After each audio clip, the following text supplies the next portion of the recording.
The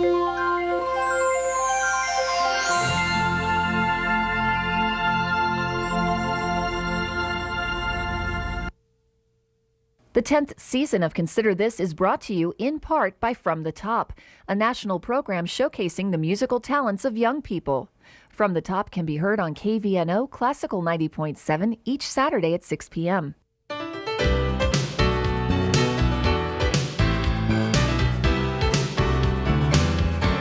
Consider This, a program of issues and information behind today's news. Once again, from the campus of the University of Nebraska at Omaha, here is your host, Andrea McMaster. Hello, everyone. Thank you again for joining us for this edition of Consider This. I'm Andrea McMaster. Advances in vaccine development offer the potential to help methamphetamine addicts kick the devastating habit. For about 5 years, University of Nebraska researchers have been studying ways to create a nicotine vaccine. Now they're also eyeing the possibility of a methamphetamine vaccine.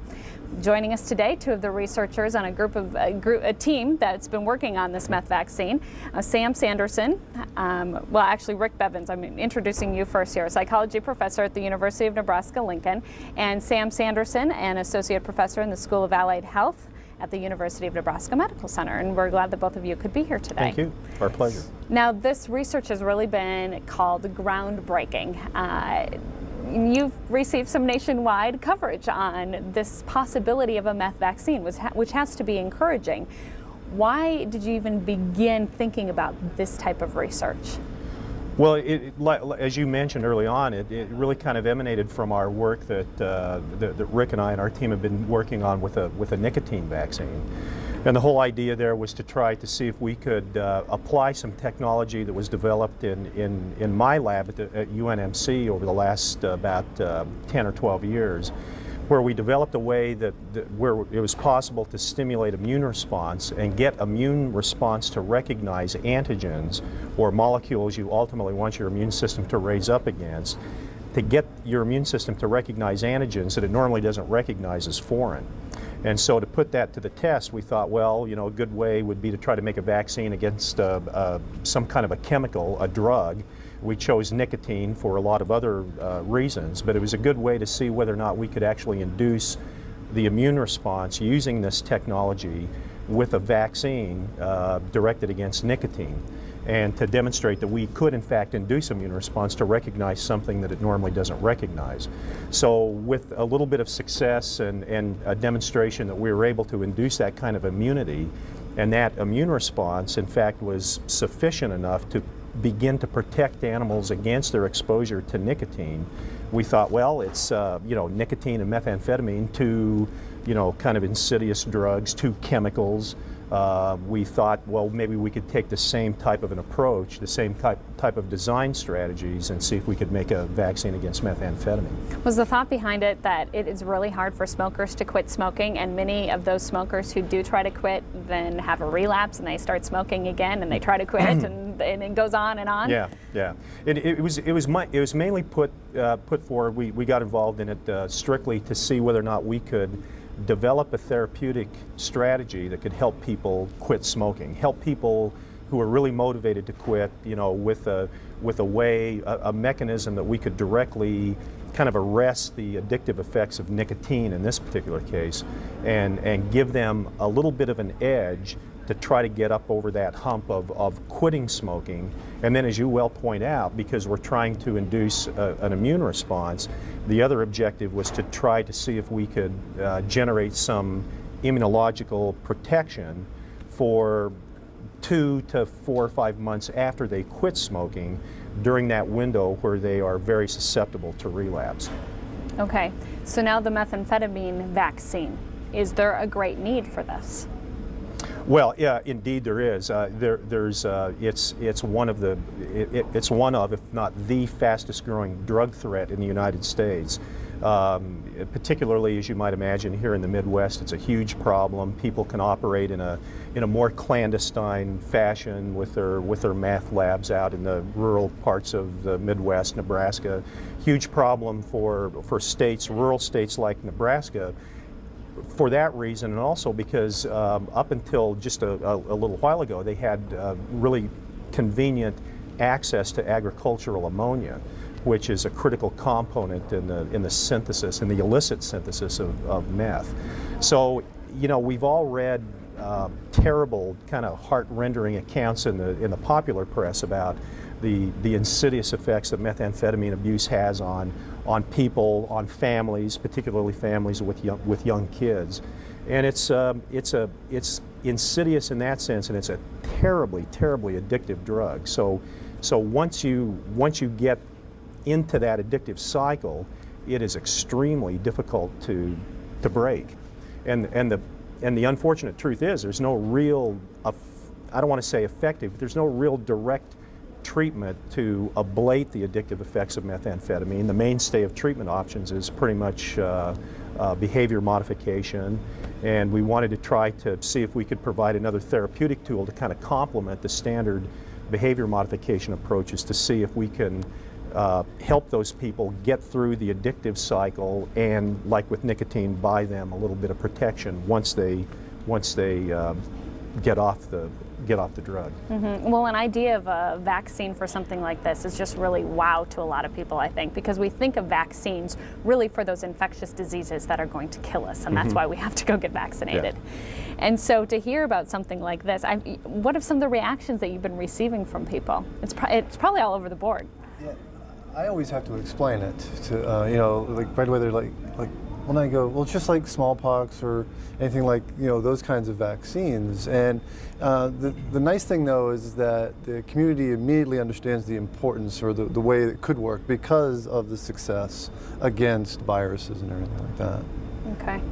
Well, it is interesting, and I think that some people have been a little cautious to understand, well, how exactly would this work? But you're not there yet that someone could go out to their doctor's office and get the methamphetamine vaccine today. There's a lot of steps to be done. But first I want you to talk about how this vaccine would work exactly. So an injection would release antibodies into the body, that it would essentially teach the immune system that this is a foreign agent. Mm-hmm. Yeah, you're close to it. Yeah, very much. It operates just like any other vaccine. You know, the concept of inducing an immune response. In this particular case, we administer the vaccine. That induces the immune system to recognize, in this case, our antigen, methamphetamine, as a foreign molecule. And in response to the vaccine, the immune system generates a large number of antibodies specific to the methamphetamine, the antigen that we use in our vaccine.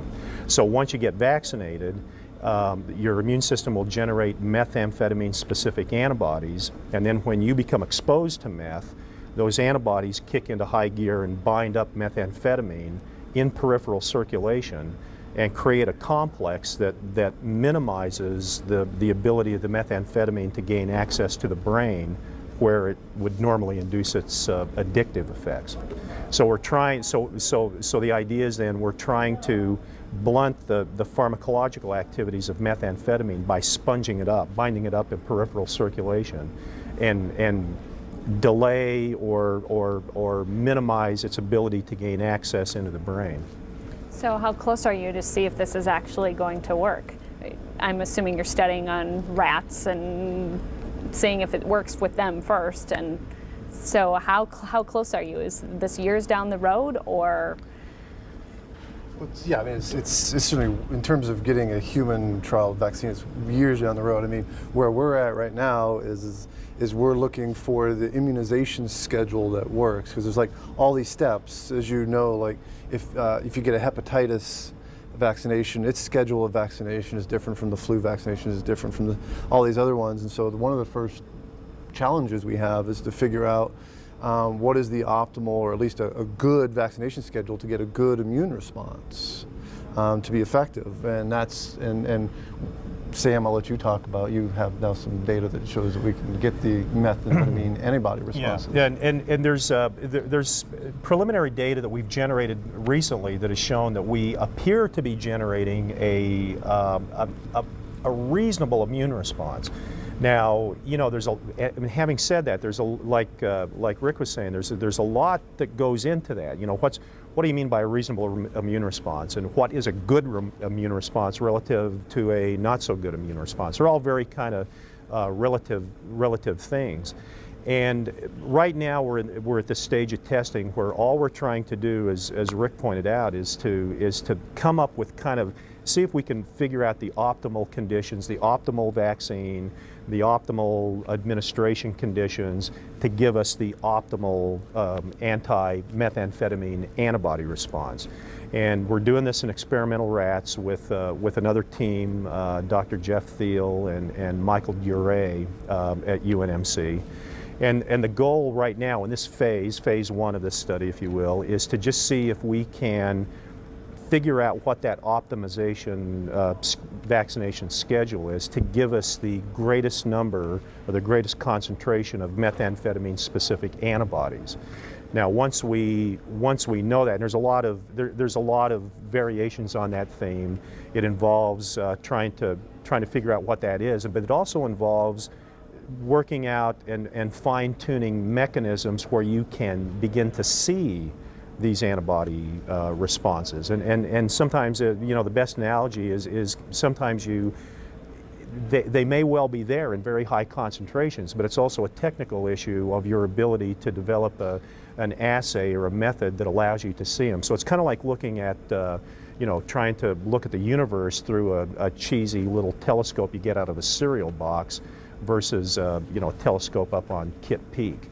They're there, it's just that, given the nature of the beast and what you're trying to do, the technology that you have at this moment, it's just difficult to see those antibodies. So we're trying to work all that through and get it to a point then where we can move into phase 2 of this study. Now that involves Dr. Bevan's lab at UNL, where he will show, we hope, that immune response is sufficient now to protect those rats against their exposure to high concentrations of meth. So are you encouraged, convinced that you're going to get to your phase 2? I am encouraged. I mean, because I think that the nicotine and the initial success showing that the nicotine vaccine blocks some of the addictive effects in animal models will, in fact, I think that'll transfer, and that once the details are worked out with the methamphetamine vaccine and the antibodies, I think that it'll block the addictive behaviors in the animal models as well. Okay. Well, now this type of research has some ethical questions, which I'm sure you've heard all of them. But just to give you a couple here, if a vaccine is developed, should it only be available for meth users? I'm sure you've heard about that. And would you be the one making some of those decisions? Probably not. But what have you thought about? Well, you're right, probably not. And the whole objective of the vaccine is strictly, our objective is to keep it strictly for people who have active disease, if you will, people who are addicted to meth. And of those people who are addicted to meth, only those people who really truly want help with their addiction. There's no point in trying to go out and force a vaccine on anybody.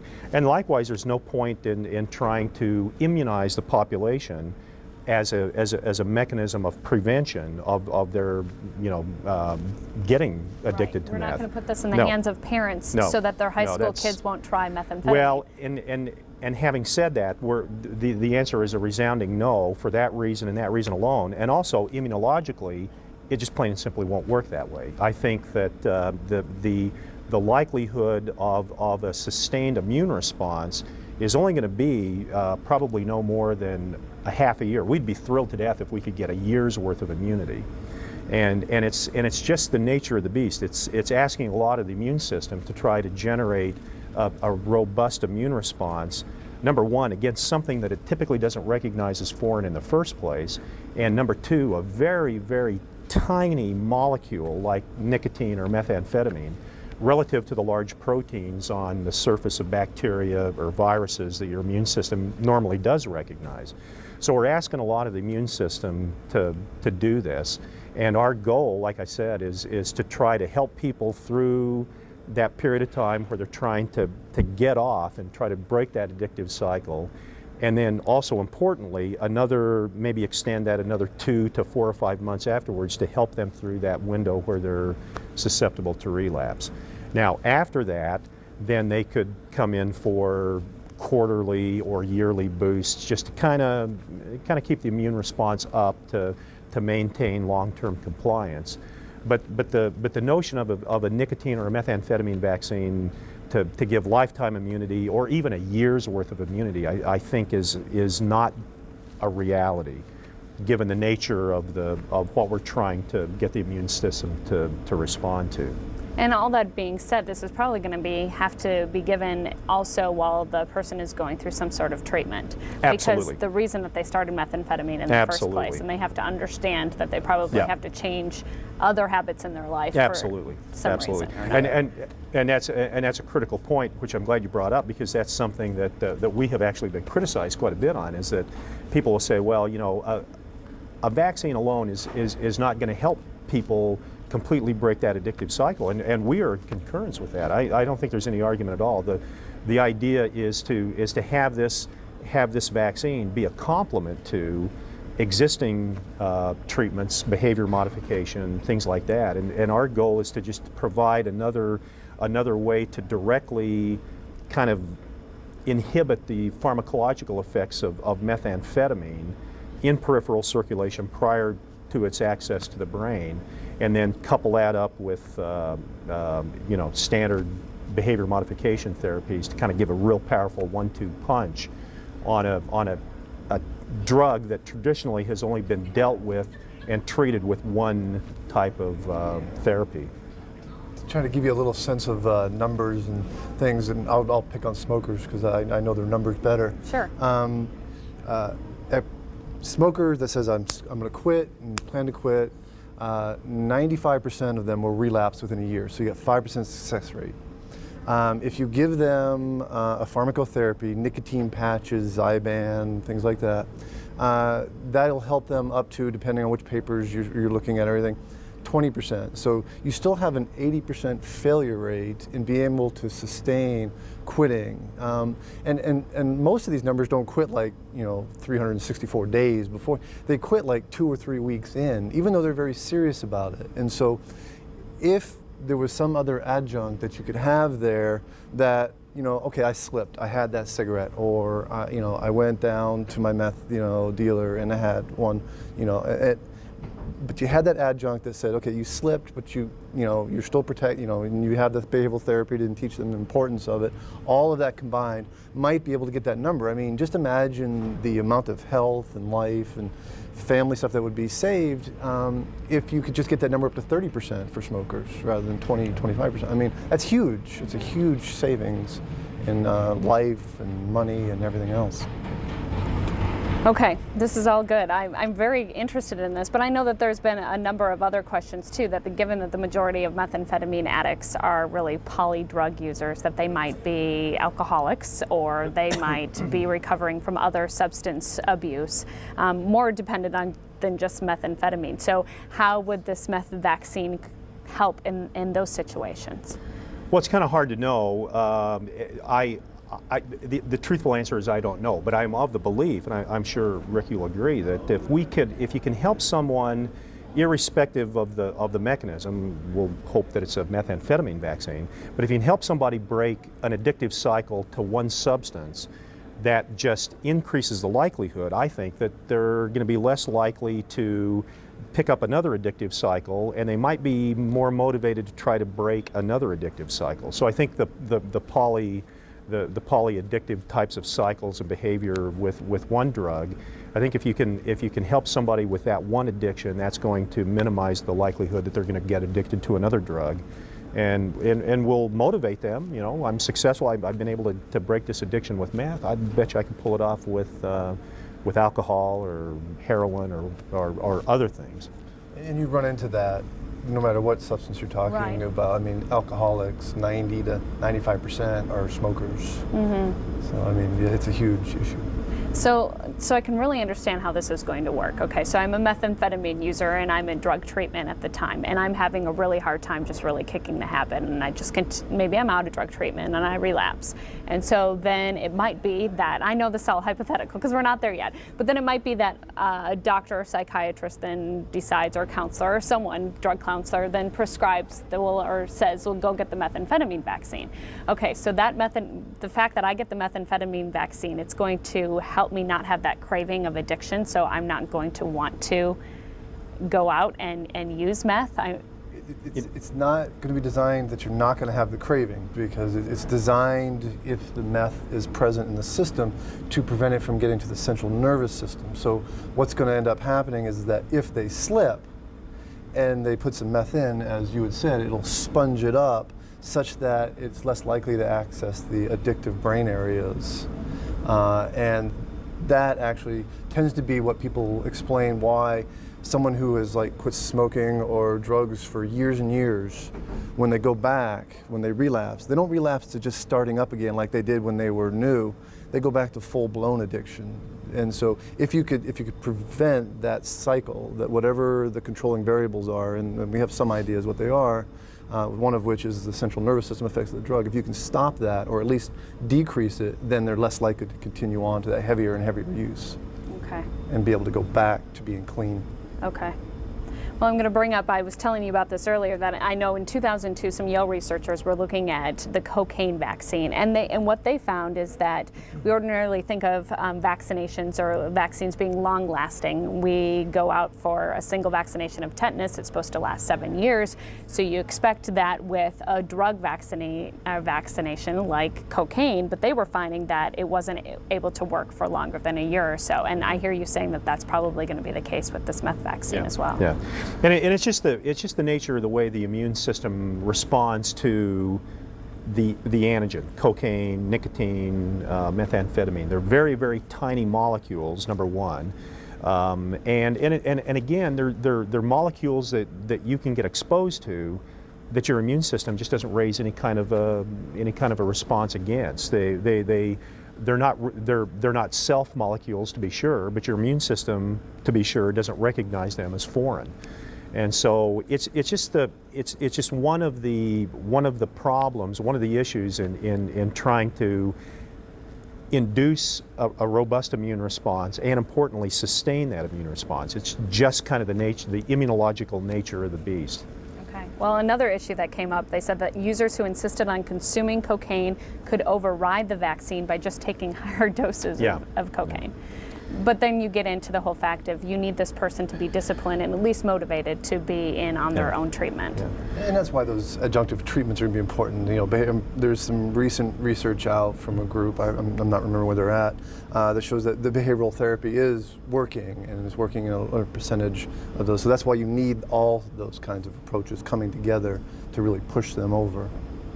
Okay. Well, I know you don't want to stop with the meth vaccine, so let's talk about where else can we go? Is there a possibility for other types of vaccination or vaccines as well? Well, yeah, there is, and indeed we're kind of hanging our hats on the drugs of addiction for all the logical reasons, and we could move into heroin and cocaine and things like that. But those drugs are technically nothing more than chemicals, and so one could conceive making a vaccine against chemical toxins, nerve agents that we could get exposed to potentially in a bioterrorist attack. Troops could get exposed to in the battlefield. We could make vaccines in principle against environmental toxins, lead, dioxin, things like that. So there's a lot of potential, I think there's a lot of potential for this type of an approach, this type of an ability to induce your immune system to recognize these types of chemicals.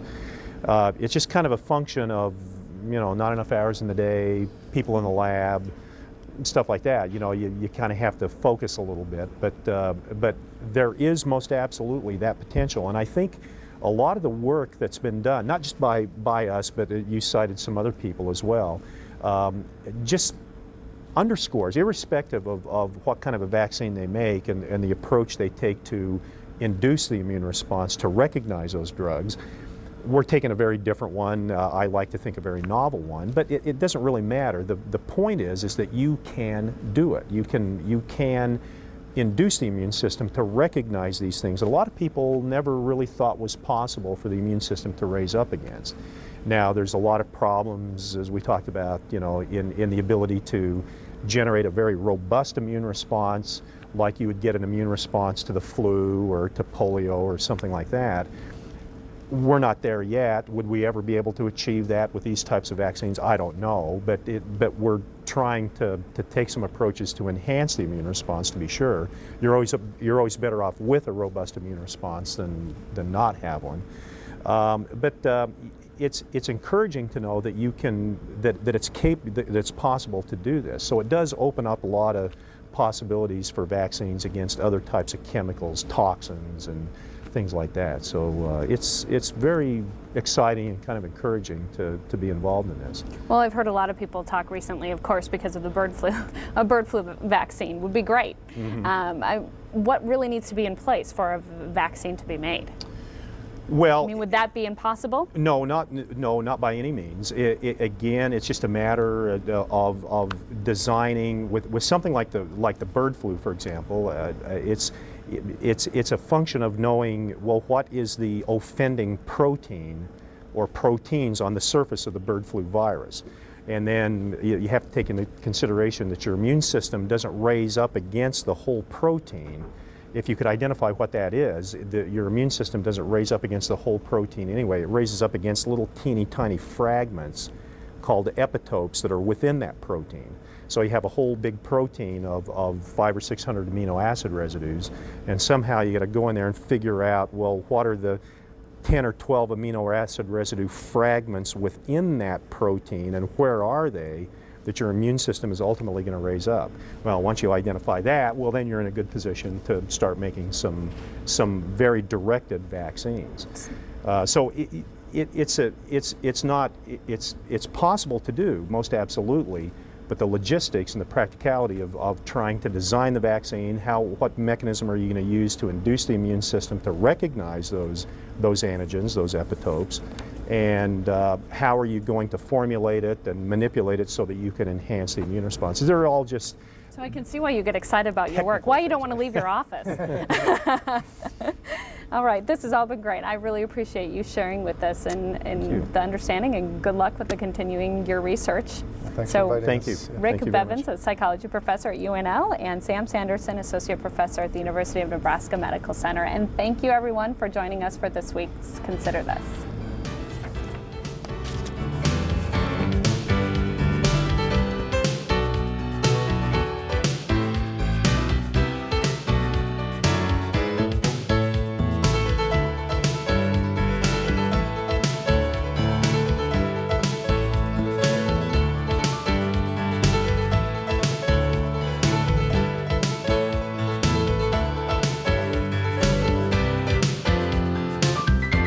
Consider This is an issues and information program produced by UNO Television.